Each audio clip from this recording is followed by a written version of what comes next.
राज्यावरील आसमानी संकट अद्याप टळलेलं नाहीये। राज्यावर पुन्हा एकदा पावसाचे काळे ढग दाटून आलेले आहेत। राज्यात पुन्हा एकदा तुफानी पावसाचा इशारा हवामान खात्याने दिलाय। आजची सर्वात मोठी आणि धडकी भरवणारी बातमी, हवामान खात्याने राज्याला पुन्हा एकदा हाय अलर्ट जारी केला। बातमी सविस्तर जाणून घेऊयात, पण त्याआधी तुम्ही जर बिंदास्त मराठी न्यूज चॅनल पहिल्यांदाच पाहत असाल आणि अजूनही चॅनलला सबस्क्राइब केलेलं नसेल, फॉलो केलं नसेल तर नक्की करा, जेणेकरून बिंदास्त मराठी न्यूज चॅनलचे अपडेट्स लवकरात लवकर तुमच्यापर्यंत पोहोचण्यास नक्कीच मदत होईल। येत्या काही तासात महाराष्ट्रातील अनेक जिल्ह्यांना मुसळधार ते अतिमुसळधार पावसाचा तडाखा बसणार आहे। हवामान खात्याने राज्यातील तब्बल 8 जिल्ह्यांना पावसाचा कडक अलर्ट दिला। तुम्ही जर घराबाहेर पडण्याचा किंवा प्रवास करण्याचा विचार करत असाल तर ही बातमी तुमच्यासाठी अतिशय महत्त्वाची आहे। राज्यात पावसाचा जोर पुन्हा वाढणार आहे। विशेषतः कोकण आणि पश्चिम महाराष्ट्रातील घाटमाथ्यावर पावसाचं रौद्र रूप पाहायला मिळण्याची शक्यता आहे।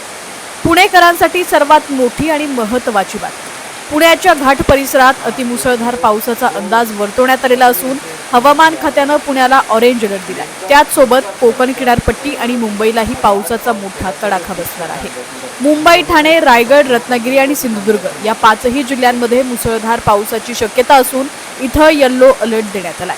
तर शेजारच्या पालघरमध्येही मध्यम स्वरूपाच्या पावसाची शक्यता आहे। पश्चिम महाराष्ट्रातील कोल्हापूर आणि सातारा जिल्ह्याच्या घाटमाथ्यावरही जोरदार पावसाची बॅटिंग पाहायला मिळेल, त्यामुळे या दोन्ही जिल्ह्यांना येलो अलर्ट देण्यात आलाय।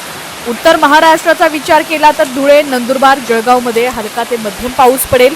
मात्र नाशिकच्या घाटमाथ्यावर मुसळधार पावसाची दाट शक्यता असल्यानं नाशिकला सुद्धा येलो अलर्ट जारी करण्यात आलाय।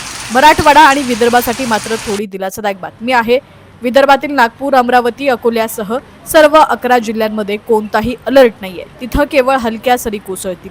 मराठवाड्यातही छत्रपती संभाजीनगर, जालना, बीडमध्ये मेघगर्जनेसह हलका ते मध्यम पाऊस असेल, तिथं पावसाचा जोर तितकासा नसेल।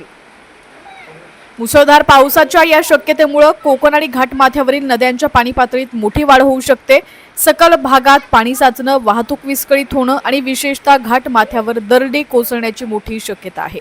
शेती पिकांचंही नुकसान होऊ शकतं, त्यामुळे प्रशासनाने नागरिकांना आणि विशेषतः घाटमाथ्यावर प्रवास करणाऱ्या वाहन चालकांना अतिदक्षतेचा इशारा दिलाय। अति महत्त्वाचं काम असल्याशिवाय घराबाहेर पडू नका आणि सुरक्षित स्थळी राहा, असं आवाहन प्रशासनाकडून करण्यात आलं।